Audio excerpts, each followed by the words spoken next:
PM Modi Uttarakhand के रास्ते पर बनेगा एशिया का सबसे बड़ा वन्यजीव एलिवेटेड कॉरिडोर। पीएम करेंगे शिलान्यास। सीएम धामी ने तैयारियों का लिया जायजा। आज दृढ़ संकल्प का विमोचन करेंगे मुख्यमंत्री पुष्कर सिंह धामी। 2 बजे से 3 बजे तक मुख्यमंत्री का वक्त होगा आरक्षित। उत्तराखंड विधानसभा शीतकालीन सत्र का अधिसूचना जारी। देहरादून से 9 से 10 दिसंबर को होगा सत्र। 20 सत्र गर्सन में नहीं होने से पर आक्रोश। ग्रेजुएशन सेरेमनी के साथ ही पीएफओ का आगाज। आज 11 दिसंबर को होगी ईएमए में पासिंग आउट परेड। राष्ट्रपति की मौजूदगी में 387 जेंटलमैन कैडेट्स होंगे पास आउट। देहरादून में पीएम मोदी की रैली को लेकर भाजपा की झांकी तैयार। बांटे की जा रहे 3 लाख नियंत्रण पत्र। ज्यादा से ज्यादा भीड़ जुटाने का मिला जिम्मा। उत्तराखंड में तेज हुई कोरोना की जांच। 13,000 पुलिसकर्मियों के टेस्ट, अब तक 50 मिले पॉजिटिव। आप देख रहे हैं के न्यूज, खबरों का सारथी। खबर उत्तराखंड में स्वागत है आपका। मैं हूं आपके साथ विवेक कुमार। देहरादून से खबर आ रही है। बाल विकास मंत्री रेखा आर्य की प्रेस वार्ता। आंगनबाड़ी कार्यकर्ताओं की मांगों को लेकर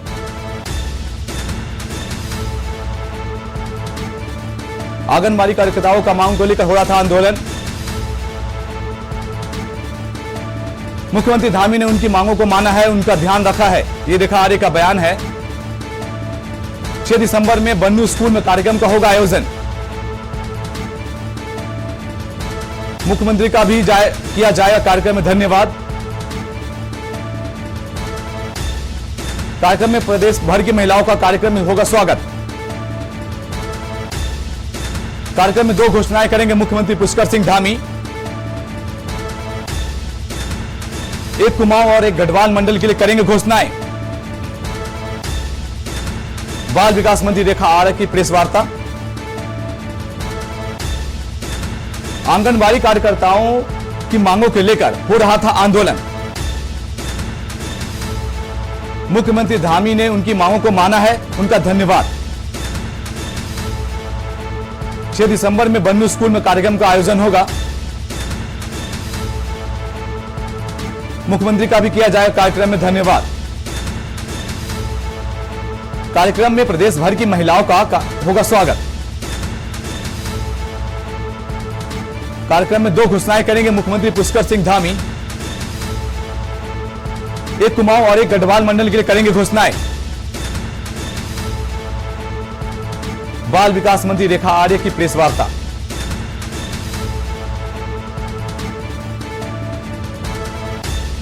आंगनबाड़ी कार्यकर्ताओं की मांगों को लेकर दे रहे थे धरना। उसके मुख्यमंत्री धामी ने उनकी मांगों को माना है, उनका धन्यवाद।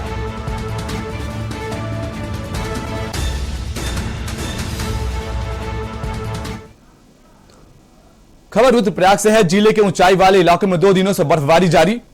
नीचे इलाकों में बारिश होने से ठंड का बड़ा प्रकोप।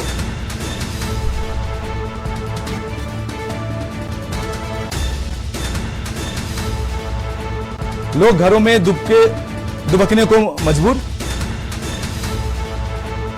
ग्रामीण इलाकों में मवेशियों के लिए चारापत्ती की बनी समस्या। केदारनाथ में बर्फबारी होने से पुनर्निर्माण का कार्य ठप।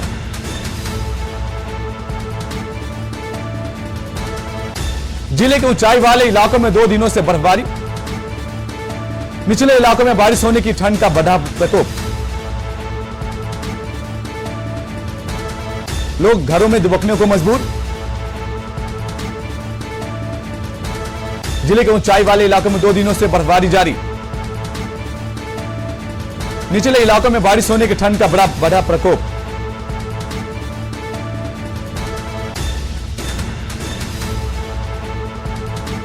इसी खबर पे हमारे साथ संवाददाता रोहित जुड़ चुके हैं। रोहित, 2 दिनों से लगातार बर्फबारी हो रही है, मौसम भी वहां सुहावना हो गया, लेकिन इसके साथ ही पशुओं के लिए जो चारा होते हैं उसका संकट बन गया है। जी, जैसे कि कह सकते हैं लगातार जिले में 2 दिनों से ऊंचाई वाले इलाकों में बर्फबारी हो रही है, जबकि निचले क्षेत्रों में बारिश होने का काफी ठंड का यहाँ पे प्रकोप बढ़ गया है। लोगों ने अलाव का सहारा लेना शुरू कर दिया। ग्रामीण इलाकों में सबसे बड़ी समस्या बरसात के समय चारापत्ती की होती है। जो मवेशी होते हैं उनको लिए चारापत्ती जंगलों से लाना पड़ता था। ऐसे में ग्रामीणों को काफी समस्या हो जाती है। ठंड बढ़ जाती है तो लोग घरों में दुबक जाते हैं। काफी कह सकते कार्य भी यहाँ पे प्रभावित हो जाते हैं ठंड के कारण। और सबसे बड़ी बात जो केदारनाथ में पुनर्निर्माण काम जो आपदा के बाद चल रहे थे, काल में भी यहाँ पे कार्य किए जाते हैं, पर लेकिन जब बर्फ ज्यादा यहाँ पे की जाती है तो काम रोक दिया जाता है। फिलहाल 2 दिन से यहाँ पे बर्फबारी हो रही है, ऐसे में जो यहाँ पे निर्माण कार्य कर रहे हैं उनको भी दिक्कतें हो रही है, तो इसलिए काम को रोक दिया गया है। और जब यहाँ पर बर्फबारी बंद हो जाएगी या बर्फ कम हो जाएगी तो उसके बाद ही यहाँ पर कार्य शुरू किया जाएगा। जी रोहित, निचले इलाकों में क्या हालात है? पानी के जो बरसात हो रही है उससे क्या हालात क्या बने हुए हैं निचले इलाकों में? जैसे कि निचले इलाकों में जब लगातार जो है बारिश की हल्की बूंदाबांदी यहाँ पे हो रही है, लोग घरों में दुबके हुए हैं, कंबल का सहारा यहाँ पे लिया जा रहा है, गर्म कपड़ों का सहारा लिया जा रहा है। लोग बाजारों में यहाँ पर कम दिखाई दे रहे हैं। जगह जगह जो नगर पालिका नगर पंचायतें हैं उन्होंने अलाव की व्यवस्था की है, जिससे जो आवारा पशु है उनको भी ठंड से बचाव हो सके। इसके अलावा अन्य जो लोग निवासित रहते हैं, जो बाजारों में घूमते हैं, उनके लिए भी यहाँ पर अलाव की व्यवस्था कर दी गई है। रोहित, सबसे बड़ा संकट अगर हम बात कर रहे हैं तो चारा पत्ती के पशुओं के लिए, आवारा पशुओं के लिए भी चारा पत्ती की जरूरत पड़ती है, उसको लेकर नगर निगम की तरफ से किस तरह की कवायद की गई है?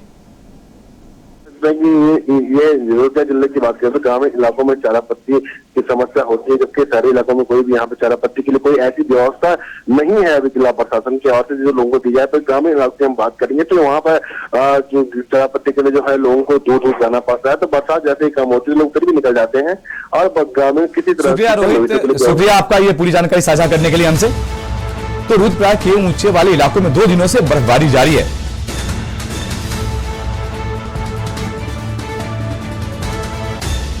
कौन?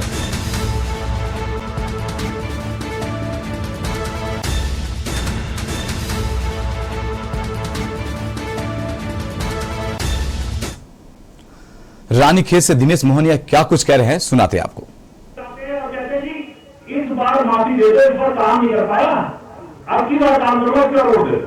ऐसी बात है माफी, किसी माफी दे दो, अब की बार वोट दे दो, अब की बार काम करूंगा। और ये हर बार 5 बार हो रहा है। मेरा ये कहना है कि और आम आदमी पार्टी का ये कहना है कि जिस व्यक्ति ने हमारे जीवन के 5 साल खराब करे, हमारे बच्चों के स्कूल खराब करे, हमारे अस्पताल खराब करे, उसको माफी मिलनी चाहिए कि सजा मिलनी चाहिए? सजा मिलनी चाहिए। जो उनको बोलेंगे समझ में नहीं आता, थोड़ा सजा मिलनी चाहिए। तो फिर अब की बार जो भी वोट मांगने आए, चाहे वो भारतीय जनता पार्टी का आदमी हो, चाहे कांग्रेस का हो, चाहे आम आदमी पार्टी का हो, उससे सवाल जरूर करना है कि जी वोट क्यों दें। ठीक है जी, ठीक है। और 5 साल के बाद जो भी वोट मांगना है उसे हिसाब जरूर करना है कि क्या काम किया वो बता दो, और काम के आधार पर हम वोट करेंगे। जैसे मैं दिल्ली में हमने किया, पहले तो देख लेंगे चलो जितने लोग यहाँ आवाज सुन रहे हैं इसमें कितने लोगों के जानकार रिश्तेदार दिल्ली रहते हैं, एक बार हाथ खड़ा करिएगा। पीछे वाले भी बता सकते हैं, कोई दिक्कत नहीं है, जिसके जानकार दिल्ली रहते हो, केवल अब एक काम करना है, अपने जो भी जानकार रिश्तेदार जहां पर भी रहते हैं उसे फोन करना है। क्योंकि मुझे भी पता है दिल्ली में कौन रिश्तेदार कहाँ रहता है, उसको पूछना है कि ये आम आदमी पार्टी वालों ने कुछ काम किया या नहीं किया, स्कूल अच्छे करे नहीं करे, अस्पताल ठीक हुए नहीं हुए, बिजली फ्री आती है नहीं आती, पानी फ्री आता है नहीं आता, रोड बने नहीं बने, सब पूछना है। और मेरा कहना है कि अगर वो कहे कि हाँ जी आम आदमी पार्टी काम करती है, तो आम आदमी पार्टी को वोट देना है। और वो ये मना करे कि नहीं काम कौन करेगी, झूठ बोलने की है, तो आम आदमी पार्टी को वोट देने की कोई जरूरत नहीं। ठीक है, तो होना चाहिए भाई। आप कपड़ा खरीदने जाते हो, कोई भी सैंपल देते हो ना थोड़ा सा, तो दिल्ली से सैंपल ले लो भाई, पूछ लो, अगर वो काम किया है तो वो देना चाहिए, काम नहीं किया तो वो नहीं देना चाहिए।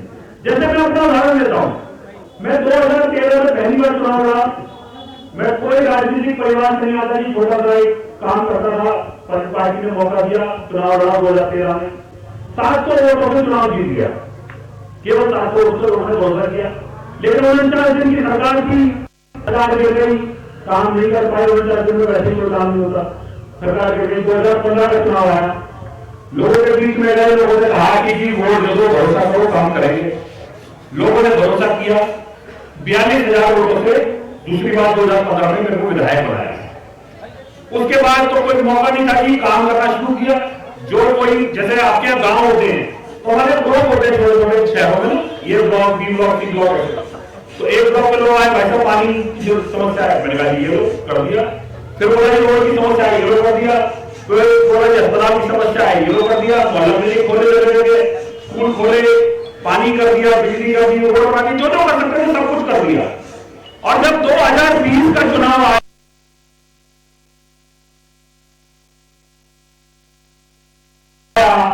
तो सारा हिसाब लिखा, एक पेपर पे लिखा, एक ब्लॉक में पानी गई, यहाँ पर ये करा, यहाँ पर बिजली करी, यहाँ पर हॉस्पिटल खोला, यहाँ पर मोहल्ला गिरी, यहाँ पर सारे काम लिखे और सारे काम का हिसाब लेके एक एक घर गया, दोबारा दरवाजा बजाया और उनसे बोला कि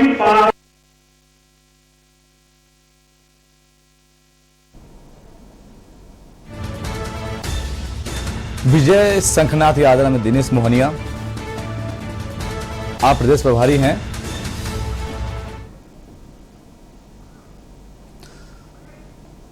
यहां खबर उत्तराखंड में रुकते हैं एक छोटे से ब्रेक के लिए। आप देख रहे हैं के न्यूज, खबरों का सारथी। सदियों से सुनते आए हैं, बेटे बड़े होके अच्छी सी नौकरी करना, अच्छी सी नौकरी करना।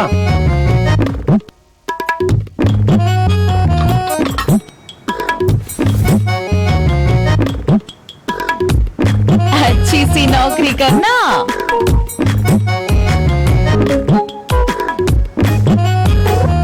अच्छी सी नौकरी करना।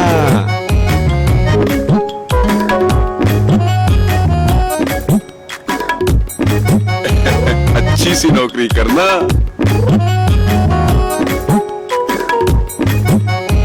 अच्छी सी नौकरी करना।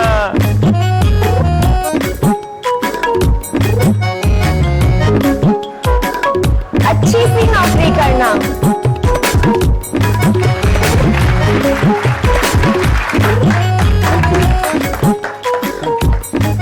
अच्छी सी नौकरी करना।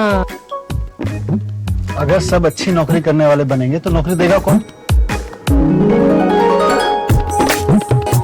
बेटा तुम अच्छी सी नौकरी देने वाला बनना। अगर भारत को दुनिया का नंबर 1 देश बनाना है तो आज हर बच्चे के अंदर एंटरप्रेन्योर माइंडसेट जगाना होगा।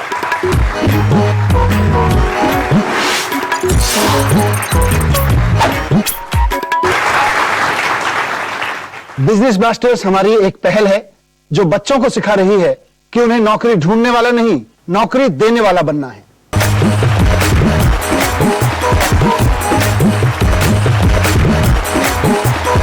बिजनेस ब्लास्टर्स, छोटे बिजनेस स्टार्स, बड़े बिजनेस आइडियाज। 28 नवंबर से हर रविवार शाम 7 बजे आपके टेलीविजन पर। आप देख रहे हैं के न्यूज, खबरों का सारथी। ब्रेक के बाद स्वागत है आपका खबर उत्तराखंड में। खबर रुद्रप्रयाग में लोक निर्माण विभाग की लापरवाही के चलते कोटेश्वर तितलीन पुल का निर्माण अधर में लटक गया है। जल्द पुल निर्माण न होने पर उत्तराखंड क्रांति दल ने आंदोलन की चेतावनी दी है। उत्तराखंड क्रांति दल के युवा नेता मोहित रिमली ने निर्माणधारी कोटेश्वर तिलनी पुल का जायजा लिया। उन्होंने मौके पर पहुंचकर पुल की वास्तविक स्थिति देखी। उन्होंने कहा कि करीब 50 मीटर लंबा कोटेश्वर तिलनी स्टील गार्डर पुल अभी तक बनकर तैयार नहीं हुआ है, जबकि मार्च 2020 में स्थानीय विधायक द्वारा पुल का शिलान्यास किया गया था। अभी तक पुल निर्माण के लिए सिर्फ बेस ही बना हुआ है। निर्माण सामग्री मौके पर धूल फाक रही है। उधर देखिए, तलानागपुर, धनपुर और रानीगढ़ क्षेत्र के लोगों के लिए तिलनी कोटेश्वर पैदल पुल एक तरह से लाइफ लाइन है, लेकिन लंबे समय से ये पुल का निर्माण अधर में लटका हुआ है। मार्च 2000 में यहाँ पर स्थानीय विधायक द्वारा इस पुल का शिलान्यास भी किया गया था, लेकिन सिर्फ अभी तक इसका बेस बनकर तैयार हुआ है। इसके साथ ही साथ निर्माण सामग्री निर्माण स्थल पर पड़ी हुई है। पुल निर्माण कार्य पिछले 1.5 वर्षों से पूरी तरीके से बंद पड़ा हुआ है। स्थानीय लोग लंबे समय से मांग कर रहे हैं इस पुल निर्माण की, क्योंकि सर लंबे समय से तो ये 2007 से लगभग हम इस पुल का बाट जोड़ रहे हैं कि ये पुल कहीं से इसका निर्माण हो, और बहुत सारे प्रतिनिधियों को भी बोला गया उनके पास कई बार एप्लीकेशन लगाई, विभाग से भी रिक्वेस्ट की गई। ये लगभग 100 ग्राम सभाओं का पुल है जो तला नागपुर हो गया आपका, और लोकल लोगों के आने की व्यवस्था, यहाँ से गरीब आदमी भी आता है तो वो पैदल अपना काम करवा के आ सकते हैं। लेकिन यहाँ पर विडम्बना ये है कि यहाँ सरकार का न यहाँ के प्रतिनिधियों का यहाँ के प्रति कोई भी जन भावनाओं के प्रति कोई हितैषी नहीं है। हाँ, वो अभी तो कई साल हो गए इसको टूटे हुए, आवागमन बंद हुए, करीब 6-7 साल हो गए हैं। उससे पहले भी ये बिल्कुल जीर्ण शीर्ण अवस्था में था और 10-12 साल पहले से उसमें वो लगा दिया गया था कि इसमें आवागमन न करें। यहाँ तक उसमें दीवार लगा दी गई थी और अभी तक कोई उसको पूछने वाला नहीं। हम लोग वंचित हैं, स्थानीय लोग, मतलब कई गांव हैं जो आवागमन से वंचित हैं, लेकिन किसी भी स्तर से इसमें कोई वो कार्रवाई नहीं हो रही है। खबर मैंगलोर से है, जहां ठंड ने धीरे धीरे दस्तक देनी शुरू कर दी है। ऐसे में प्रदेश सरकार ने प्रदेश भर में बेघर लोगों के लिए सर्दियों से बचने के लिए रैन बसेरे बनाए हैं, ताकि कड़कड़ाती ठंड में बेघरों को आसरा मिल सके। रैन बसेरों में रजाई, गद्दे व खाने का भी इंतजाम किया हुआ है, लेकिन देवभूमि प्रदेश द्वारा कहे जाने वाले मैंगलोर में अभी तक कोई भी रैन बसेरा नहीं बनाया गया है। ऐसे में सर्दी बढ़ने के साथ ही शहर के रैन बसेरों में आसपास बेघर असहाय लोग भी अपनी आस को लेकर बैठे हुए हैं।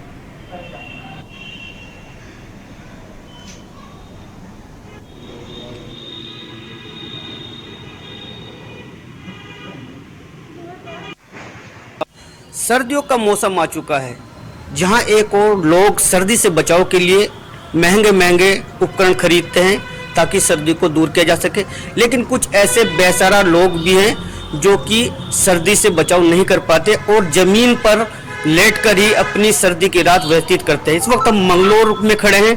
मैं आपको दिखाना चाहूँगा, यहाँ एक महिला और एक बच्चा लेटा हुआ है। सर्दी की रात है और नीचे ही लेटा हुआ है, इनको सर्दी भी शायद लग रही होगी। चारों तरफ से ये खुला हुआ है और ये बस स्टैंड का एक रूम है, बरामदा जो यहाँ लेटे हुए हैं। इनसे महिला से बात करेंगे कि किस प्रकार अपनी रात व्यतीत करती है। माता जी, हाँ जी, सर्दी का मौसम में काफी सर्दी हो रही है, सर्दी लग रही है? जी हाँ, सर्दी लग रही है बहुत। बताओ कहाँ जावा जी, हम गरीब आदमी जी, कहाँ कोई हमारी मदद नहीं कर रहा। बताओ कहाँ जाएंगे हम, यहाँ पड़े हम तो जी। तो रात को ही देखती हो आप? जी हाँ, यहीं लौटते हैं रात को हम तो। छोटा सा बच्चा भी? जी हाँ, मेरा यहीं रहा बच्चा भी हो। तो सर्दी लगती होगी रात को बहुत? जी हाँ, बहुत सर्दी लगा है। तो ये काफी वृद्ध महिला है, इसके साथ एक छोटा सा बच्चा भी है और कहीं ये कहना है कि रात में नीचे ही जमीन पर लेटकर ये सर्दी की रात व्यतीत करती है। बात करें प्रशासन की, शासन की, तो सर्दियों के मौसम में रेन बसेरों का इंतजाम भी मंगलोर में नहीं किया गया है।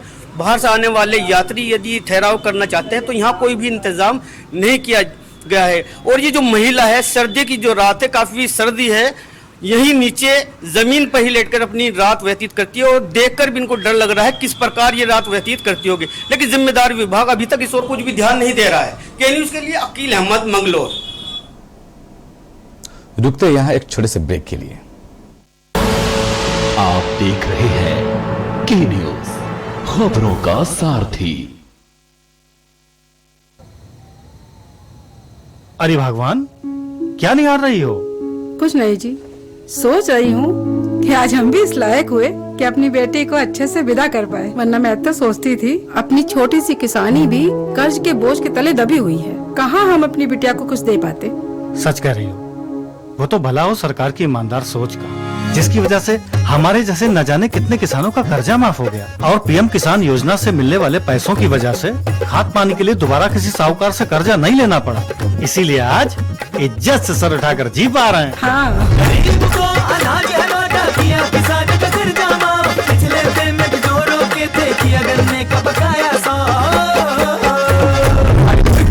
बनाए हैं, घर घर में पानी लाए हैं, गांव शहर की सड़कों को सबको चौचक बनवाए हैं, सबको चौचक बनवाए हैं। जो दिल्ली दूर होती थी अब उसको पास लाए हैं। पहले बर्थडे मनते थे अब श्रद्धा के दीप जलाए हैं, श्रद्धा के दीप जलाए हैं। बेटियां सुरक्षित भई, मिली खुशियां सभी को नहीं, खिली मुरझाए चेहरों पे मुस्कान है, भी आशाओं को एक नई उड़ान है। सोच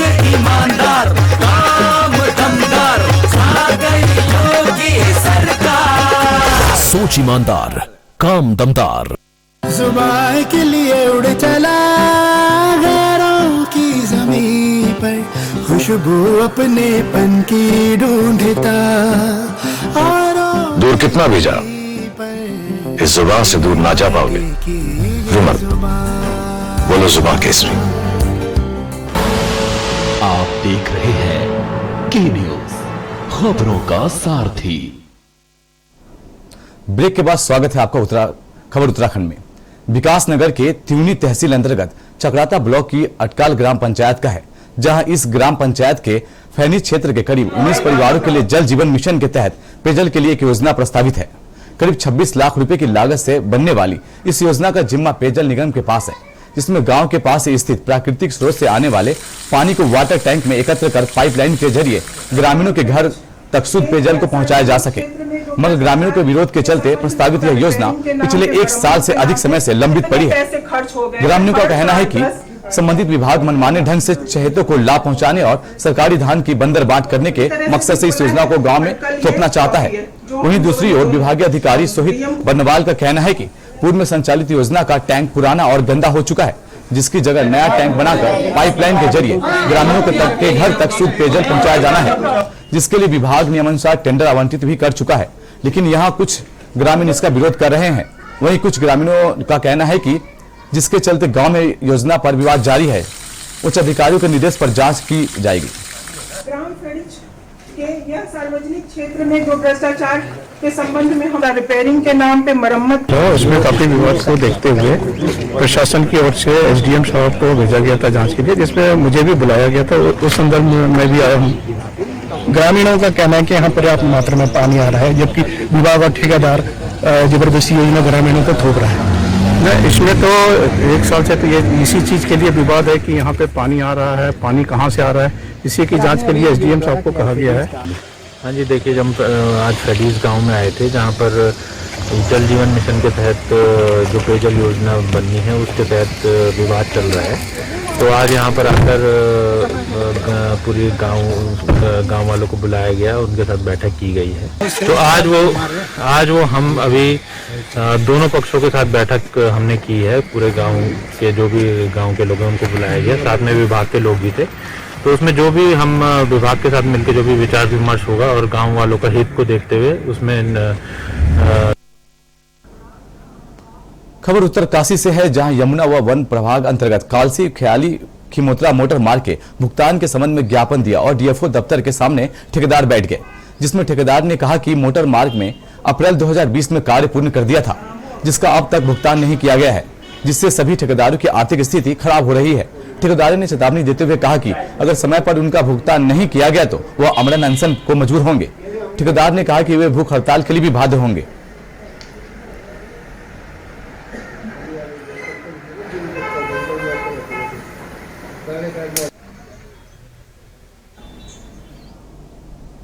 खबर विकास नगर से है, जहां दलित नेता और भारत संविधान संरक्षण मंच के अध्यक्ष दौलत कुंवर ने उत्तराखंड हिमाचल प्रदेश की सीमा पर बसी चकराता विकास खंड की अटाल ग्राम अपनी द्वितीय चरण की संविधान बचाओ रैली का शुभारंभ किया, जो 15 दिसंबर को चकराता में समाप्त होगी।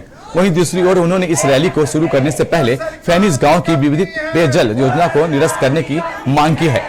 1 दिवसीय अनशन पर विभाग और सरकार के खिलाफ जमकर नारेबाजी करते हुए प्रदर्शन किया।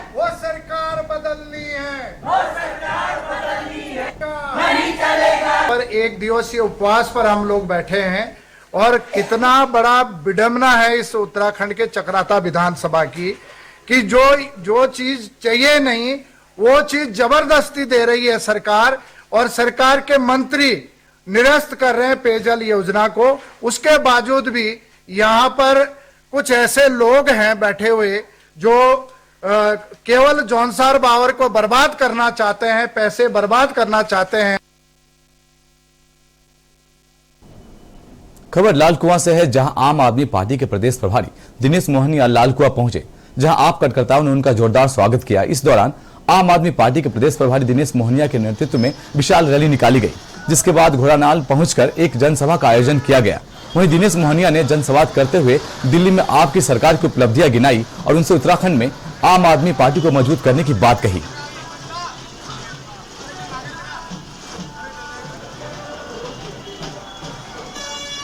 देखिए, हमारा ये मानना है कि हमने हमेशा से कहा है कि CCC का फॉर्मूला लागू रहेगा। कोई भी करप्ट, कम्युनल या क्रिमिनल व्यक्ति आम आदमी पार्टी की हिस्सा नहीं बन पाएगा। जो भी किसी पार्टी से आएगा उसको 3C के फॉर्मूले को पार करना पड़ेगा, उसके बाद ही वो आम आदमी पार्टी में आ सकता है। भारतीय जनता पार्टी की तरह नहीं जी वॉशिंग मशीन लगा रखी है, जो 5 साल उधर भ्रष्ट रहते हैं वो भारतीय जनता पार्टी में शामिल होते ही साफ हो जाते हैं, 5 साल बाद फिर उधर चले जाते हैं तो फिर भ्रष्ट हो जाते हैं। इस बार परिवर्तन होगा और प्रत्याशी जो है रिजल्ट होंगे, लोगों को पता ही लगेगा कि क्या हुआ, क्योंकि लोगों को अभी पता ही नहीं है। दोनों पार्टियां ये समझ रही है आम आदमी पार्टी कुछ नहीं है, लेकिन जो गलत भ्रम है वो भ्रम उनका टूट जाएगा। क्या लगता है आपको कि प्रदेश सरकार जो है काम नहीं कर रही है, तो उसकी आपको आम आदमी पार्टी को इससे लाभ मिलेगा? बिल्कुल लाभ मिलेगा। जिस प्रकार की हमारा विजन है, आम आदमी पार्टी का जो स्पष्ट विजन है और गारंटी के साथ वो कह रहे हैं, तो उससे हमको लाभ होगा और जनता भी उसको विश्वास करेगी।